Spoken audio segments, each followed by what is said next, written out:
जी 5 घंटे का हसीन तरीन सफर गुजार के पहाड़ी इलाके से गुजर के दरियावां तो गुजर के और जनाब असी आ गए जनाब कश्मीर आबशार के कोल। ठीक कश्मीर वाटरफॉल के कोल असी पहुंच चुके हैं जनाब जी। साडी गड्डी खड़ी हो गई है तो जनाब साडे जेहड़े बॉस ने वो टिकटां लैन गए ने डोली दियां। वो परली साइड ते जाना उस साइड ते उधर जावांगे असी। ते कश्मीर वाटरफॉल जनाब बहुत मजा आया। सफर का इन्ना मजा आया कि मैं तुहानू दस नहीं सकदा। मेरे को अल्फाज ही कोई नहीं दस्सण दे कि सुबह तो लैके हूं तक हस हस गया। बाचियां जेहड़ियां ये दर्द करन लग पईयां ते हस हस के जनाब शोर गुल करके ते जनाब बहुत मजा आया। ते तुहानू थोड़े फाल दे कोल लैके ते सफर करो वेट करो।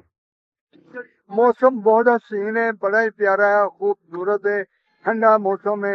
हल्की हल्की फुहार लगी है, बारिश लगी है। बदला ने नजारे करो तो वाह जी वाह, क्या बात है जी, क्या बात है।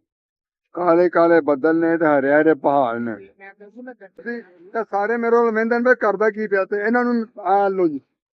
हाँ जी मैडम उधर उनकी बनाई लो जी ए जनाब सी लैंड प्रोडक्शन। चलो मैं कंपनी देना तुसीं फैक्ट्री दे दिओ। सारे मुंह इधर उधर करो यार। भाई इधर ही आर्डर लाओ भाई।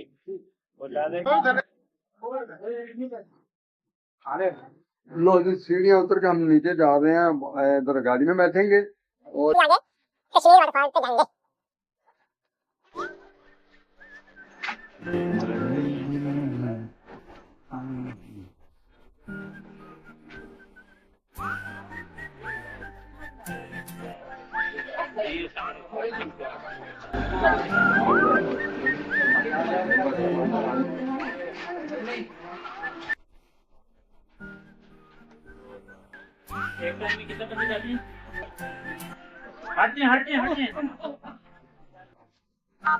लो जी मैं बह गया फ्रंट सीट पे। ठीक है ऐसा नाल नीचे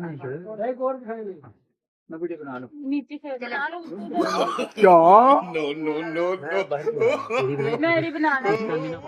वीडियो आपको कैसी लगी कमेंट में अपनी राय जरूर दीजिएगा। चैनल को सब्सक्राइब कर लें, वीडियो को लाइक करें, कमेंट करें, शेयर करें। Thank you. लो डोली फैशन चल पई जे भाई। टोली टोली बड़ी नी डोली है नी चोली है। सुभान अल्लाह। अल्हम्दुलिल्लाह। ये बस कभी छाने वाले सुनने वाले बस। यार नहीं मेरे एक दफा और दियो यार बस इतना तो वापस ना क्या नहीं था प्लीज। चलो जी बात लो जी सुबह का इंतजार खत्म। असी पहुंच गए हैं जनाब जी असल मुकाम पे। ऐ वे लो जी, लो जी पहुंच गए। मैडम कहाँ पहुंचे हम? कहाँ? अच्छा जी कश्मीर आबशार पहुंच के हम। यहाँ पे आपको मिलेगा टिक्का बोटी मिलेगी और बारबेक्यू मिलेगा, बर्गर भी मिलेगा, कॉर्न वगैरह हर चीज मिलेगी। नहीं मिलेगा तो आपको यहाँ पे दोबारा हम नहीं मिलेंगे। ये आप देख सकते हैं जी। हाँ जी हाँ जी ओके करो ओके करो जी भाजी की ओके करना है। भाई वो देखो चस लवो जिंदगी। लो जी जिंदगी दी चस लवो जी।